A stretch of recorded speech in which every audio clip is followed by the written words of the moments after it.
Hello everybody and welcome back to Coin Quest. Coin Quest, of course, is a series where we go through $25 boxes of pennies like this in search of interesting and valuable coins. More specifically, we're going to be looking for coins that we can use to fill up this collection album right here. Now, so far in the series, we've already looked through 4 boxes of pennies and we've gotten this thing almost completely full, at least in the newer years. Now we're going through our 5th box and we're going to see what we can find. To aid us in our penny roll hunting today, we're going to be using the official Quin Coins coin roll hunting placemat, which sort of gives you an idea of all the different types of coins that you can find in your rolls. And then if you flip it over to the back side, it sort of gives you a scoring system which you can use if you want to do competition hunts. That's what we do. And then it also gives you an idea of how rare some of the more rare coins are that you can find in these rolls. If you want to get one of these placemats for yourself to aid you in your penny roll hunting, check out my website at quinscoins.com and links will be down in the description below. So without any further ado, why don't we go ahead and jump right into this hunt. So as many of you know, if you follow the series, we always like to start the hunt with a live opening of the first roll. This episode is no exception, so we're going to go ahead and jump right into this first roll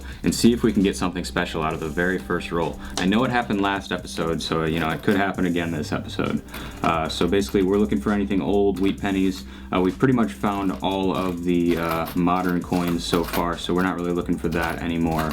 Modern being after 1958, that's when the wheat penny stopped production. So there is a Canadian out of the first roll. That's a copper 1980 right there, so we'll definitely pull that one aside. There's a 1969, that's the lowest coin I've seen so far, but definitely not into the wheat penny range. There's a 64 right there, and it doesn't look like we're gonna get anything particularly special out of that roll, but that's all right, guys. We got a ton more to go, actually about 49 more rolls to go, so hopefully we get something in there and we'll just go ahead and get on to the next roll. All right, guys, so the first roll didn't have anything, the second roll didn't have anything either, but we just got into the third roll and there's something amazing that just came up. One of the very first coins out of the box. It's a nice old Wheatie right there. You can tell that that one's gonna be old. It came out face up like this and I saw the date on it. It's a 1928 Denver. It is really difficult to find mint marks on these older years, so I'm super excited to find out if that's going to be either a low mintage or a key date coin. So we'll be flipping over the placemat in a second here because it does show on the back what is going to be in the low mintage and the key date range. But while we got it, why don't we go ahead and just look through the rest of these coins just in case something else amazing pops up. There's another Canadian right there. That's actually another 1980. But we'll see if there's going to be any more wheat cents out of here.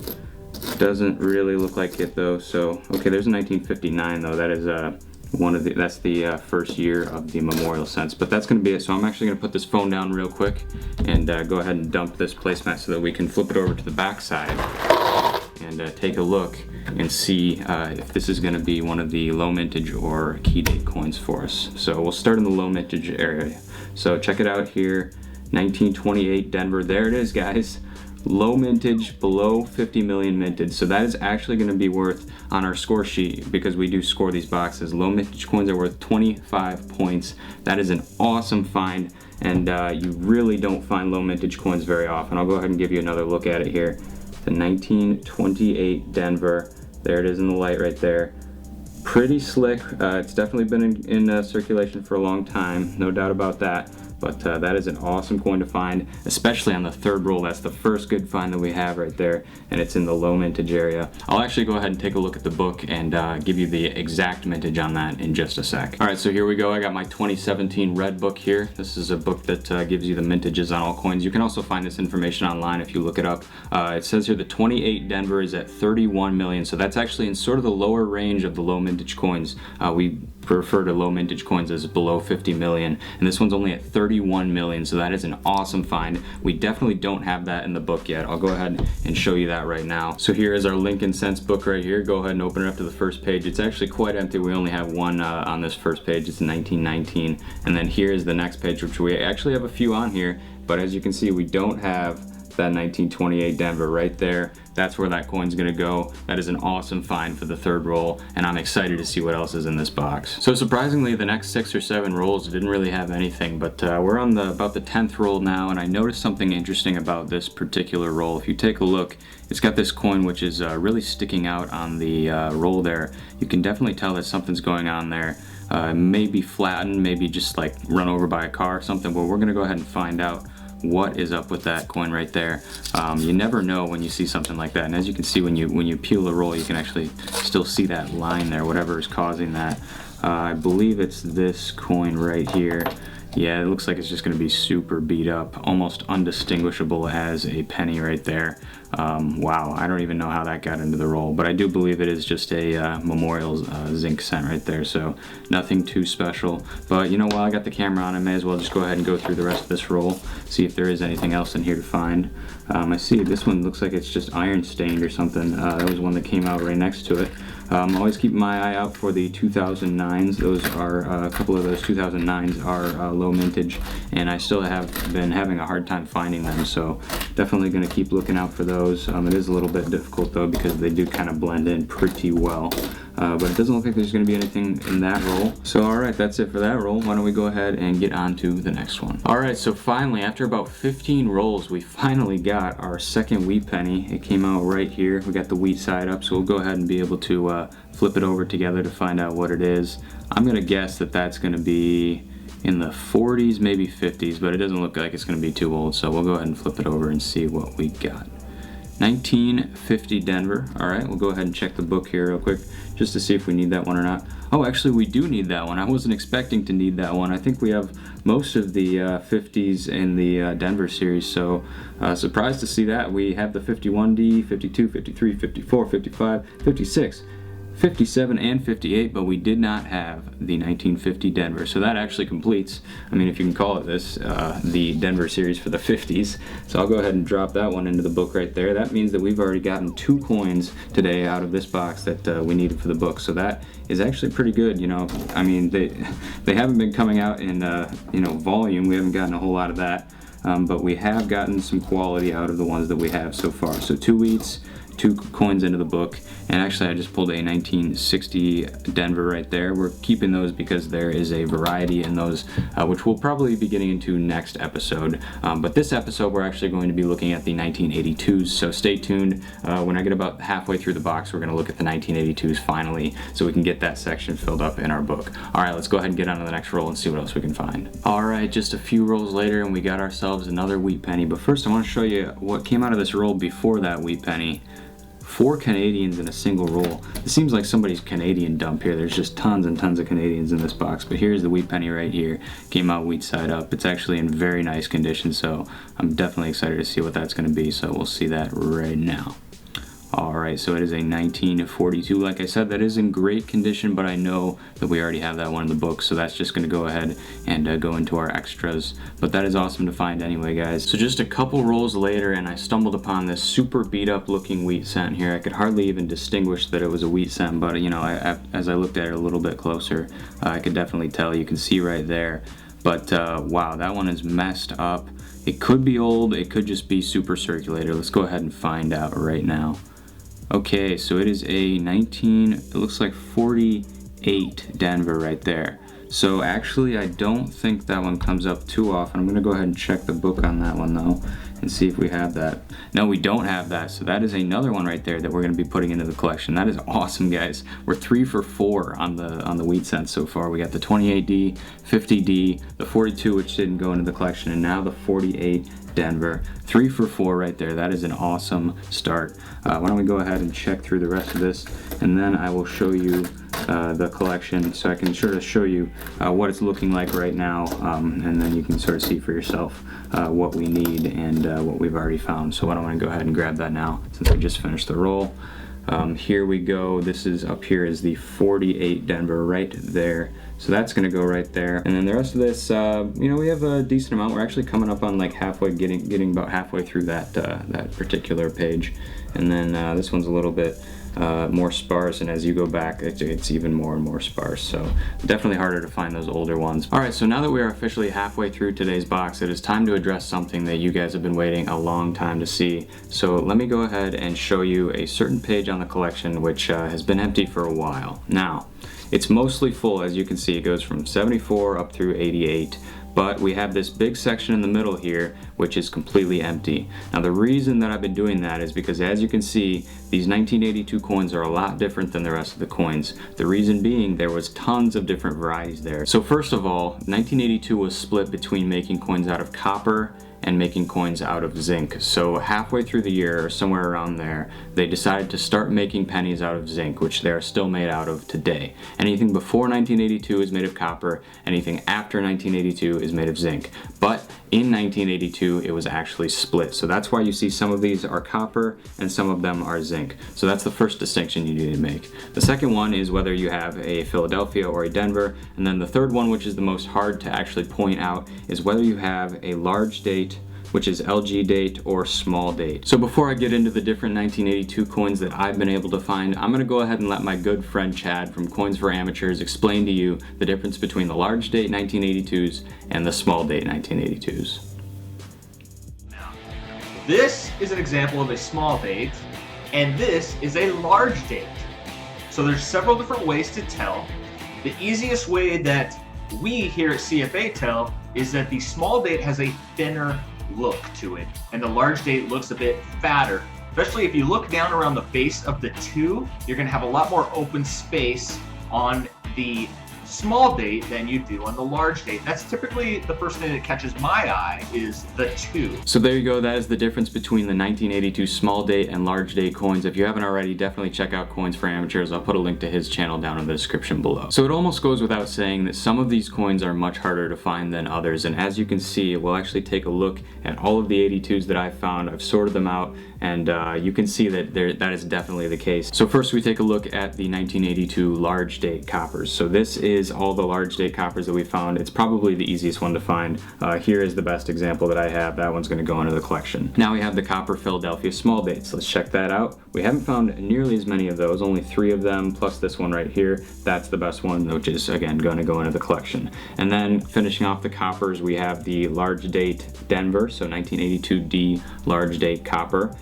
We found quite a few of those, and here is the best example of that. So it looks like we got all of the copper ones. Now, as you can see up here, there is no official 1982 Denver small date coin, but there was one found about 2 years ago, and it's the only one known to exist. I'm sure there's more out there though, so I'm always looking for it, but it's probably not going to show up for me. Hopefully one of you guys finds one. That would be awesome. I know it sold for like $18,000 at auction. But for us, that does it for the copper coins. So we got all of those. That would be the 1982 large date copper, the 1982 small date copper right there, and then the 1982 Denver large date copper. So we got all 3 of those. Now moving on to the zinc coins. So let's see what we got here. It looks like the easiest one to find is going to be that 1982 large date zinc coin right there, and that is the best example that we have of that one. So that is the Philadelphia large date. So we got that. Actually, why don't we go ahead and just take these and put them in their respective places so we know what we have. So there, we have all of that filled out. Okay, so the next one on the list is the Philadelphia small date 1982. And it looks like we have just one of those. So we actually were able to get that, but it was not easy to find. There was only one of them. So we're just gonna go ahead and have to take that one. Next up, we have the Denver large date. So 1982 Denver large date. It turns out we actually don't have that one at all. So no large date zinc coins. That's basically going to be the one that I'm going to have to look for in the future episodes, and I'm just going to keep looking for it as I go on. But we do have 2 of the 1982 Denver small dates. This is going to be the best example, so that's going to go right there. So there you have it. That's what we have so far. So I'm going to go ahead and take these coins and fill them into the collection in their respective places, and then we'll see what it looks like after that. All right, so there you have it. There are our 1982s all filled in. We are still missing that 1982 Denver large zinc cent. I'm going to keep looking for that. So moving forward in the series, every 1982 Denver large date that I find is going to go on the scale, and hopefully we find that 1982 Denver zinc cent soon. If not, then we'll just have to keep looking for it in the next episodes. I gotta say, it feels good to finally get those filled in, and I actually do know what I'm talking about now. I did a lot of research on this, and Chad's video definitely helped me as well. But guys, we still have 25 rolls to go through, so I'm gonna go ahead and crack into those right now. Hopefully we find some more wheat pennies, some more good stuff that we can use to fill in our collection, and I'll let you know if we find anything good. So the very first roll out of the second half of this box had a wheat penny come out. It was actually about the 10th coin in, so that was pretty cool to see. And it is a 1953 Denver. Like I said, we already completed the 50s in the Denver. Denver coins have been really good to me today, guys. Every single wheat penny that we found has actually been a D mint mark, which stands for Denver. So, but we do already have that one, like I said. So we'll just go ahead and set that one aside for now, and see if we have any more wheat pennies in here, or maybe an Indian head. That would be really cool to find out of a roll. It hasn't happened in quite a while. There is a Canadian right there. Oh, here we go. We got a 2009. Actually, this is our first 2009 of the box. It is a Philadelphia, so we know that we don't need it in the collection, but we'll see what it's going to be. It is a formative year, so there we go. Like I said, there are 4 types of those. Actually, that is right there. That is the coin on this placemat. We count those for 1 point in our competition hunt, so there's that, and there it is right there on the sheet. We'll set that one aside and see if there's going to be any more in here. It doesn't look like... Oh, there's another formative years, guys. Check that out. Came in clutch right there at the end. Then that one's going to be a Philadelphia as well. So 2 of the same coin right there, and that's going to do it for that roll. Why don't we go ahead and get on to the next. Alright, so it's been a while. We only got about 15 more rolls to go now, but I just got another wheat side up here, so we're going to check that out together. It looks pretty nice. Probably going to be late 50s, I'm going to guess on that one. We'll see. Okay, mid 50s, so 54 Denver. We already have that one. Yet another Denver coin though, so that is very cool to see. And we'll check real quick to see if we got anything else, guys. I have been weighing the 1982 Denvers that I found so far. Sort of get in the habit of using a scale, you know, having a scale next to you when you coin roll hunt. But haven't found any of the zinc ones yet. So, alright, that is it for that roll. Let's go ahead and get on to the next one. Alright, so I saw this wheatie the first thing when I opened the roll. You can take a look here. It's got some interesting toning on it. I will bet you it's going to be a Denver mint, but we'll see. Flip it over. Wow, okay. So the first one right there, in 1945, Philadelphia. That's our first coin from Philadelphia. Very common coin though. We do already have that in the collection, so we'll just be adding that to the stack. So let's see if we can get a 2 wheat roll here. That was just one of the first things I saw come out. So we got lots more coins to go through in this roll. Hopefully we get something else out of it.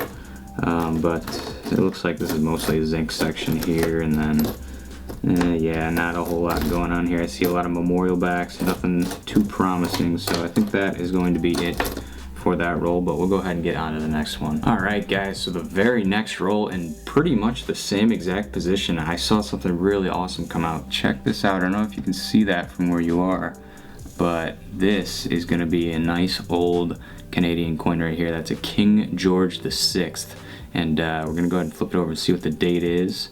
It is a 1946, so that's actually a really cool coin to find.